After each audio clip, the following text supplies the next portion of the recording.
Hello friends, my name is Raja and welcome to another video of finance जगत।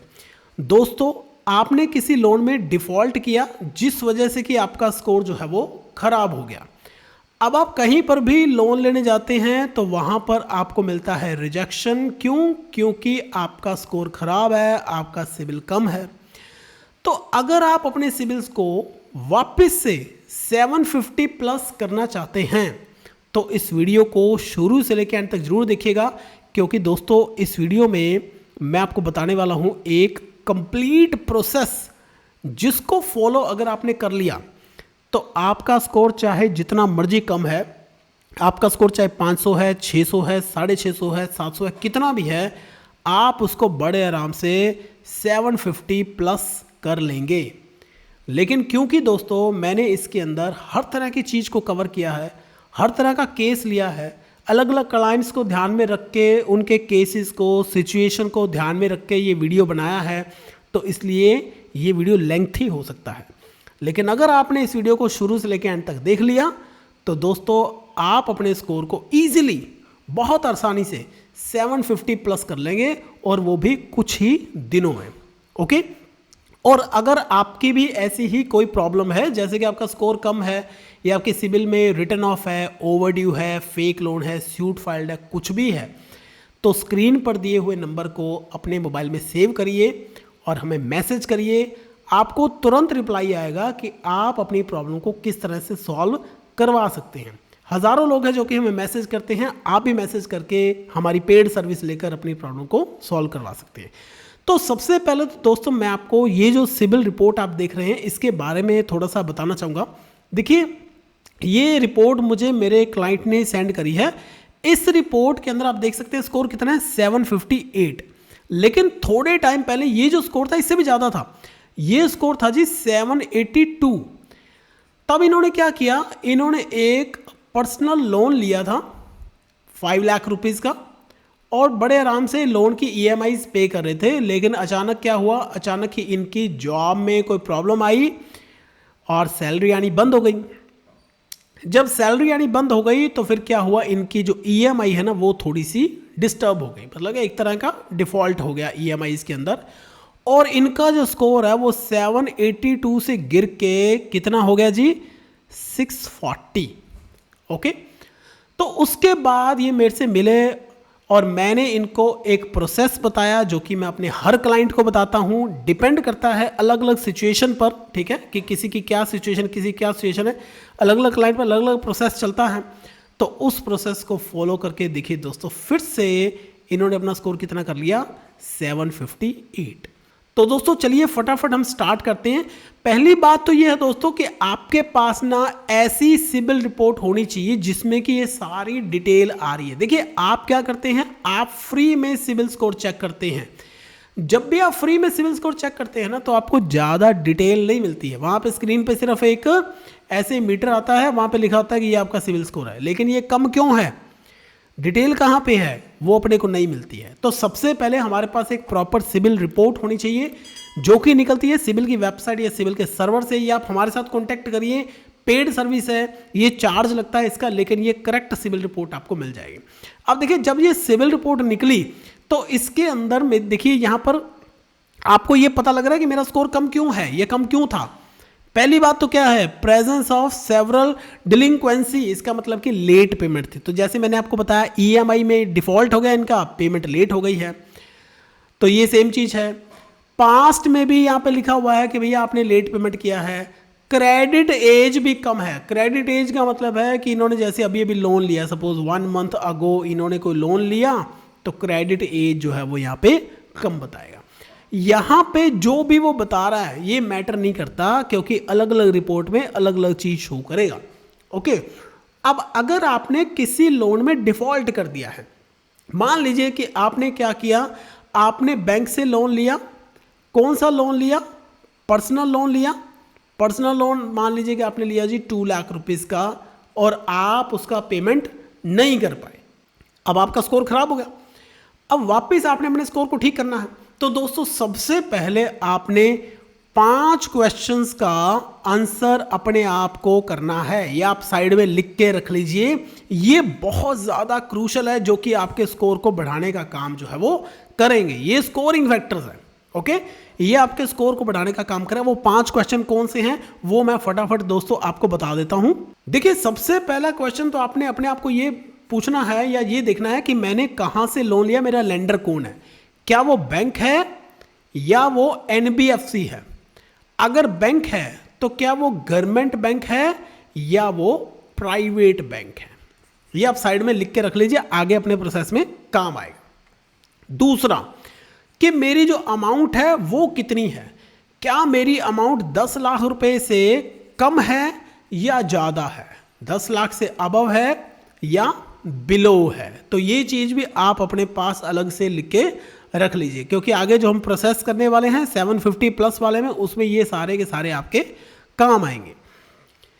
आपने जिस loan में default किया उस लोन का टेन्योर कितना है, कितनी देर के लिए आपने लोन लिया था, क्या वो लोन आपने 2 इयर्स के लिए लिया था, 4 इयर्स के लिए लिया था, 5 इयर्स के लिए लिया था, कितने पीरियड के लिए आपने वो वाला लोन जो है वो लिया था। उस लोन का करंट स्टेटस क्या है। करंट स्टेटस का मतलब कि क्या वो लोन अभी तक ओपन ही है या आपने वो लोन क्लोज कर दिया है या आपने उसका सेटलमेंट कर लिया है, क्या उसका स्टेटस है। ये जितनी भी चीजें हैं ना, ये सारे के सारे आपके स्कोरिंग फैक्टर्स हैं जो कि आगे चल के आपके सिविल को 750 प्लस करेंगे। उसके बाद दोस्तों आपका सिविल स्कोर जो है वो कितना है, वो कितना भी हो सकता है, वो जितना मर्जी खराब हो मैटर नहीं करता, क्योंकि वो सही हो जाएगा कि वो 550 है या 650 है या 700 है, कितना है वो भी आप अलग से लिख के रख लीजिए। अब दोस्तों जब आपने ये सारी चीज़ें साइड में लिख के रख ली तो अब हम चलते हैं नेक्स्ट स्टेप की तरफ। ओके, अब नेक्स्ट स्टेप क्या है हमारा। अब देखिए दोस्तों, हमारे पास ना 2 सिनेरियोज हो सकते हैं लोन के डिफॉल्ट के बाद।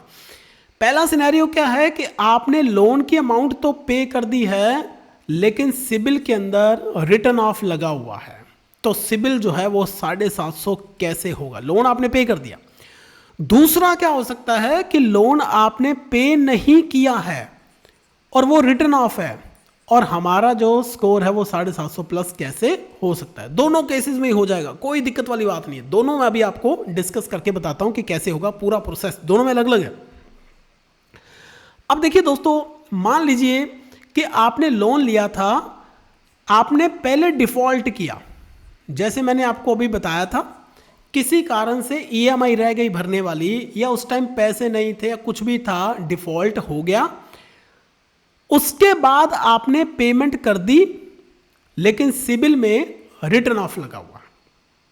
उसके बाद ये भी डिस्कस करेंगे कि अगर मान लो लोन ही नहीं भरा तो फिर कैसे स्कोर बढ़ेगा, ये भी डिस्कस करेंगे कि लोन भरा ही नहीं है। अब मान लीजिए कि अगर ये केस है कि आपने डिफॉल्ट किया है और डिफॉल्ट के बाद आपने पेमेंट कर दिया है और उसके बाद भी आपका रिटर्न ऑफ लगा हुआ है। दोस्तों इस टॉपिक पर मैंने काफ़ी सारे वीडियोस बनाए हैं लेकिन यहाँ पे आपको ज़रूर बता देता हूँ। आपने क्या करना है, आपने 3 जगह पर ईमेल करना है। ओके, 3 जगह पर आपने ईमेल करना है। ईमेल के अंदर क्या लिखना है, ईमेल के अंदर आपने सिंपल सा मैटर लिखना है कि मैंने इस बैंक से लोन लिया था, ये लोन का टाइप था, ये मैंने इस डेट को डिफ़ॉल्ट हो गया, इस डेट को मैंने पेमेंट कर दिया, मेरी तरफ से पेमेंट जो है वो कंप्लीट है। इसमें आप बहुत सारी चीज़ें साथ में लगाएंगे, जैसे कि लोन का डिटेल, पर्सनल डिटेल, आपको लोन का एनओसी मिला होगा, नो ड्यू सर्टिफिकेट मिला होगा, लोन क्लोजर लेटर मिला होगा, आपको स्टेटमेंट मिली होगी, आप इसके अंदर एनेक्स्चर भी लगा सकते हैं, क्रेडिट स्कोर इंप्रूवमेंट रिक्वेस्ट भी डाल सकते हैं।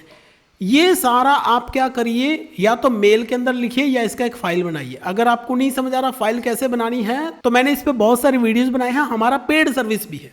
आप सिंपली हमें व्हाट्सअप करिए, हम आपको बता देंगे कि आपकी ये प्रॉब्लम कैसे सॉल्व होगी। आपने 3 जगह पे ईमेल करना है। 1 नंबर ईमेल किसको करना है, सेल्फ, खुद को ईमेल करिए। दूसरा, कॉपी, इसकी कॉपी आपने करनी है अपने लेंडर को, ओके, और तीसरा आपने करना है सिबिल में। अगर आपको कोई भी ईमेल आईडी नहीं पता तो आप कमेंट करिए, मैं आपको बताऊंगा कि ईमेल आईडी इसका क्या है। दोस्तों जब ये ईमेल आप भेजेंगे सिबिल में और लेंडर में, तो सिबिल क्या करेगा, इसको कंफर्म करेगा आपके लेंडर से कि पेमेंट आया कि नहीं आया। और जब लेंडर जो है वो इस चीज़ को कंफर्म कर देगा कि पेमेंट इसका आ गया है, तो दोस्तों आपका ये जो रिटर्न ऑफ लगा हुआ है ये हट जाएगा और आपका जो स्कोर है वो 700 प्लस हो जाएगा। जितना आपका स्कोर खराब हुआ है वो सारा स्कोर आपका ठीक हो जाएगा। उसके बाद आपने क्या करना है, उसके बाद दोस्तों आप कोई भी एक छोटी सी एफडी ले सकते हैं, कोई आप एक क्रेडिट कार्ड ले सकते हैं, कोई आप एक गोल्ड लोन ले सकते हैं, आप कोई एक कंज्यूमर ड्यूरेबल लोन ले सकते हैं, कुछ भी ले सकते हैं दोस्तों। और ऐसे करके जब आप उस लोन की पेमेंट करेंगे, सिर्फ 1-2 EMIs आप पे करेंगे, आपका स्कोर वापस 750 प्लस जो है वो हो जाएगा। ये तो एक केस है, ये तो वो वाला केस है जिसके अंदर कि आपने लोन की अमाउंट को पे कर दिया, लेकिन फिर भी वो वाला लोन जो है वो आपके सिबिल में रिटर्न ऑफ करके शो हो रहा है। अब मान लीजिए कि दूसरा सिनेरियो है। दूसरे सिनेरियो में क्या है, दूसरे सिनेरियो के अंदर है कि लोन की जो अमाउंट है वो आपने पेमेंट ही नहीं करी और लोन जो है वो रिटर्न ऑफ है। अब दोस्तों इस केस में ना कई लोगों को ऐसे लगता है कि अगर हमने लोन की पेमेंट नहीं करी तो हमारा स्कोर कभी ठीक ही नहीं होगा, लेकिन ऐसा नहीं है दोस्तों। अगर आप लोन की पेमेंट नहीं करते हो तो भी आपका स्कोर ठीक हो जाएगा। लेकिन यहाँ पे मैं आपको वो तरीके बता रहा हूँ जो कि आप अप्लाई कर सकते हैं depending upon your financial situation, depending upon your financial condition, और आपकी इंटेंशन क्या है वो सारी चीज़ों को ध्यान में रख के। अब इसमें दोस्तों आपके पास काफ़ी सारी ऑप्शन होती हैं। नंबर 1 ऑप्शन तो क्या है, नंबर 1 ऑप्शन ये है दोस्तों कि आप अपने इस लोन को रीस्ट्रक्चर करवा सकते हैं। रीस्ट्रक्चर का मतलब क्या है, जैसे मान लीजिए कि आपकी EMI बन रही है 10,000 रुपये, लेकिन आप कहते हो कि मैं इतनी EMI पे नहीं कर सकता, खर्चे ज़्यादा हैं, अगर EMI हो जाए छोटी तो मैं पे कर दूंगा। तो आप बैंक के पास जाके उसको रीस्ट्रक्चर करवा सकते हैं। EMI जैसे कि आपने बनवा लिया 3,000, आप इसकी पेमेंट करिए, आपका स्कोर जो है वो बढ़ेगा। जैसे जैसे लोन की अमाउंट कम होगी, जैसे जैसे आपका लोन जो है वो खत्म होएगा, आपका स्कोर जो है वो बढ़ेगा। दूसरा, आप अपने इस लोन का वेवर भी कर सकते हैं। वेवर एक रिक्वेस्ट है, आपका राइट नहीं है। वेवर का मतलब कि आप बैंक में जाके ये रिक्वेस्ट कर सकते हैं कि देखो जी मैंने 5 लाख रुपए का लोन लिया था, जिसमें से कि मैंने 4 लाख या कुछ रुपीस भर दिए, अब सिर्फ इतने पैसे रह गए, ये सिर्फ इंटरेस्ट है या पेनल्टी है या कुछ भी है, तो प्लीज़ इसको वेव किया जाए और मेरे लोन को क्लोज किया जाए। ओके, तो जैसे यहाँ पे आपको वेवर मिलता है और अगर आपके लोन के अंदर क्लोज स्टेटस आता है तो आपका स्कोर काफ़ी ज़्यादा इंप्रूव हो जाता है। ओके, नंबर 3 जो कि यूजुअली बैंक्स आपको मना नहीं करते हैं वो है जी कि आप इसका सेटलमेंट भी कर सकते हैं। सेटलमेंट का मतलब क्या है, लोन का सेटलमेंट कैसे होता है?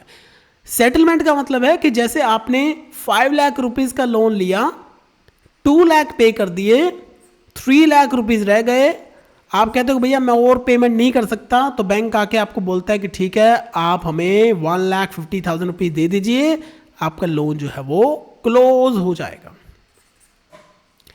इन तीनों ही कंडीशंस के बाद आपका स्कोर जो है वो थोड़ा सा बढ़ जाएगा। लेकिन आप उसको फर्दर कैसे बढ़ाओगे? उसको फर्दर बढ़ाने के लिए दोस्तों आपने क्या करना है, देखिए दोनों कंडीशन अलग अलग है, सेम नहीं होता है। उसको फर्दर बढ़ाने के लिए दोस्तों आपने क्या करना है, आपने एक स्मॉल अमाउंट का लोन लेना है। स्मॉल अमाउंट का मतलब जैसे कि 20,000 का लोन लेना है। आपने एक सिक्योर्ड लोन ले लेना है। सिक्योर्ड लोन का मतलब कि लोन अगेंस्ट एफडी आप ले सकते हैं। आप एक सिक्योर्ड क्रेडिट कार्ड ले सकते हैं और उस क्रेडिट कार्ड को जब आप धीरे धीरे करके यूज करेंगे, स्मॉल पेमेंट्स उसके आप करेंगे, तो आपका जो प्रोफाइल है वो स्ट्रांग होगा, आपका प्रोफाइल धीरे धीरे करके बढ़ेगा और आपका स्कोर जो है वो इंप्रूव होगा। लेकिन दोस्तों अगर आप अपने स्कोर को और ज़्यादा तेज़ी से बढ़ाना चाहते हैं तो यहां पर दोनों केसेस के अंदर ही जरूरत होती है सिबिल रिपोर्ट एनालिसिस की। सिबिल रिपोर्ट एनालिसिस का मतलब है कि आप हमें जब कांटेक्ट करेंगे तो हम सिबिल के सर्वर से आपकी रिपोर्ट निकालकर उसको एनालाइज करके आपको बताएंगे कि आपके केस में क्या चीज़ एप्लीकेबल है, क्योंकि हर क्लाइंट के केस में हर चीज़ एप्लीकेबल नहीं होती है। तो हम आपको एनालिसिस करके बताएंगे कि आपके केस में क्या चीज़ एप्लीकेबल है। तो आपको एक पर्टिकुलर प्रोसेस मिलेगा, आपने क्या करना है, सिंपली उस प्रोसेस को फॉलो करना है और धीरे धीरे करके आपका जो स्कोर है वो इम्प्रूव होता जाएगा और काफ़ी जल्दी आप 750 प्लस सिबिल स्कोर को अचीव कर सकते हैं। ओके, तो दोस्तों ये था वो वाला सारा प्रोसेस जिसको अप्लाई करके आप अपने स्कोर को 750 प्लस कर सकते हैं। तो अगर आपको ये वीडियो अच्छा लगा तो अब आप इस वीडियो को प्लीज़ लाइक कर सकते हैं, चैनल को सब्सक्राइब कर सकते हैं। अगर आपकी कोई भी क्वेरी है तो आप हमें व्हाट्सअप करिए, आप हमें कमेंट करिए, आप अपनी प्रॉब्लम को पूछिए, आपको रिप्लाई किया जाएगा कि आपकी प्रॉब्लम कैसे सॉल्व हो सकती है। Thank you for watching the video. मिलते हैं नेक्स्ट वीडियो में।